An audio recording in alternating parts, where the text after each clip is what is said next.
Hi, I'm Elliot. This is Mental Floss on YouTube, and today I'm going to talk to you about some misconceptions about what you're eating.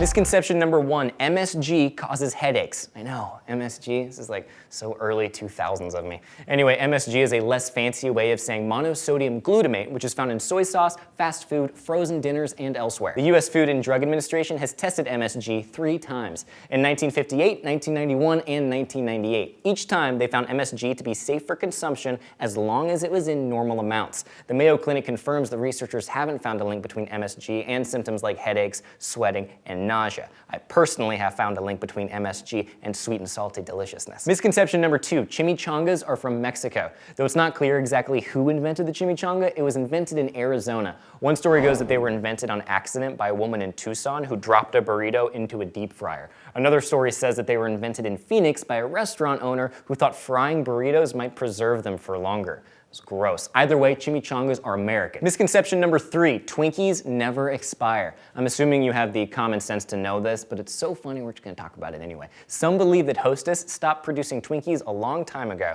because the snack has a shelf life of decades. In fact, the shelf life is 45 days in the store. In my home, the shelf life is years because even I have my limits on what I will eat. Misconception number 4, a tomato is a fruit. Alternatively, a tomato is a vegetable. You can stop arguing about this because it's actually kind of both. It really depends on who you ask. A botanist will tell you that tomatoes fall into the category of fruit, but most still consider it a vegetable. In the late 19th century, this issue actually came before the US Supreme Court because an importer wanted tomatoes to be considered fruits rather than vegetables. At the time, fruits weren't taxed, but vegetables were. The Supreme Court decided that yes, tomatoes were fruits. Sort of, but they would still be considered vegetables as vegetables were usually served at dinner in, with, or after the soup, fish, or meat, and not, like fruits generally, as dessert. Misconception number 5, you should wash your chicken before cooking it. Most sources, like the US Department of Agriculture, advise against this for one major reason: food safety. Washing a chicken in the sink can cause all that gross raw chicken bacteria just to spread around your kitchen. This bacteria includes Salmonella and Campylobacter, which are responsible for a combined 1.9 million cases of foodborne illnesses in the US annually. Plus, washing chicken isn't really necessary because once you cook it at 165 degrees Fahrenheit or higher, that bacteria will be killed anyway. Take that, bacteria.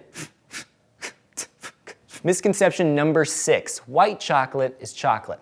White chocolate contains no chocolate. Its ingredients are sugar, cocoa butter, milk, vanilla, and lecithin. This tends to confuse people because cocoa butter sounds like what we might put in chocolate, and cocoa butter does come from the cocoa bean. Basically, when the bean is cracked, the contents are turned into chocolate liquor. This liquor can be separated into cocoa solids and cocoa butter. To be considered chocolate, a product must contain cocoa solids. Sorry, white chocolate, but I don't know what you are. Misconception number 7, adding salt to boiling water will cook food faster.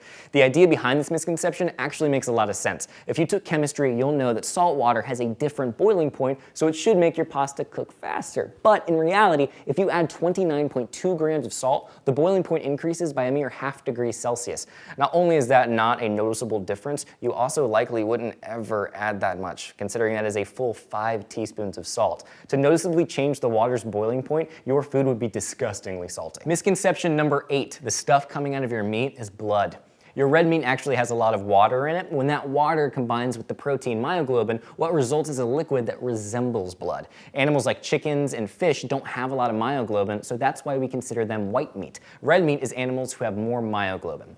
The more you know about meat blood. Misconception number 9, foods cooked with alcohol are non-alcoholic. Many believe that when they cook with alcohol, like wine, the alcohol gets burned off in the process. But according to the Academy of Nutrition and Dietetics, how much alcohol that evaporates depends on how you're cooking. For instance, if the alcohol is added to boiling water towards the end of the cooking process, 85% of the alcohol might stay in your food. But if you braise food with alcohol for 2.5 hours, around 5% of the alcohol is left. My method involves putting the wine in a glass while I cook, and then when I'm done cooking, 0% of the wine is left. It's incredible. It's like magic. Misconception number 10, microwaves cook food from the inside out. Microwaves actually heat food from the outside. A lot of people believe this misconception because their microwave heated food is hotter in certain layers than others, but this has to do with the content of those layers. Layers that contain more water are easier for the microwave to heat because they are more absorbent. Sometimes the more absorbent layer lies just beneath the surface of food, hence the confusion. Thank you for watching Misconceptions on Mental Floss on YouTube, made with the help of all of these wonderful people. If you have a topic you would like to see in an upcoming episode of Misconceptions, please let me know what it is in the comment section down below, and I will see you next week. Bye.